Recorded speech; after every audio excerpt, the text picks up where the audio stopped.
ఓ అడవిలోని నది ఒడ్డున రెండు నీటి పిల్లులు నివసిస్తుండేవి. అవి ఎంతో స్నేహంగా ఉండేవి. నదిలోకి దిగి చేపల వెంట ఈదుతూ వాటిని ఒడ్డుకు తరుముకొచ్చి చంపి తినేసేవి.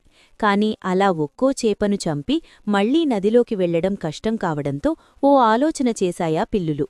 ఒకటి చేపలను ఒడ్డుకు తరిమితే మరొకటి అలా ఒడ్డుకు చేరిన వాటిని చంపాలనే అంగీకారానికొచ్చాయి. అలా ఆ రెండూ కలిసి బోలెడన్ని చేపలను పట్టుకోగలిగాయి. ఇక పంచుకోవడమే తరువాయి. మిత్రమా, ఈ చేపలను రెండు కుప్పలు చెయ్యి అంది ఒడ్డునున్న పిల్లి. పొరపాటున దానికెక్కడా అన్యాయం చేసేస్తాను అని భయపడి, లేదు మిత్రమా, నువ్వే పంచు అంది రెండోది. మొదటిదానికి అదే భయం. దాంతో చేపలను మధ్యలో పెట్టుకుని దిగాలుగా కూర్చున్నాయవి.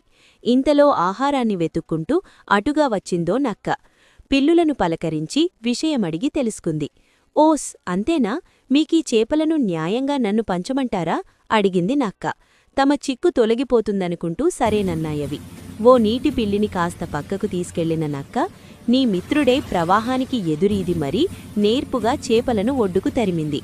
ఒడ్డుకొచ్చిన చేపలను చంపడం తప్ప నువ్వు చేసిందేమీ లేదు కాబట్టి నీకు రావాల్సిన వాటా చాలా తక్కువ. అందువల్ల చేపల తలభాగం మాత్రం నువ్వు తీసుకో అంది.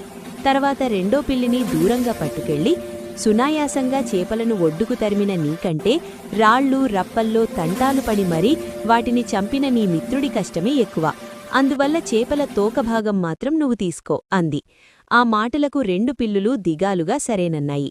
తర్వాత నక్క చేపలన్నింటి తలలు తోకలు కత్తిరించింది. ఒకదానికేమో తలలు, మరోదానికేమో తోకలు పంచి మధ్యవర్తిత్వం చేసినందుకు చేపల మధ్యభాగాలను తీసుకుని ఎంచక్కగా వెళ్ళిపోయింది.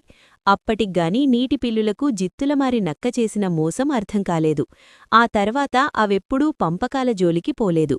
రెండూ కలిసి వేటాడి ఆకలేసినన్ని తిని మిగతావి మర్నాడికి దాచుకోసాగాయి.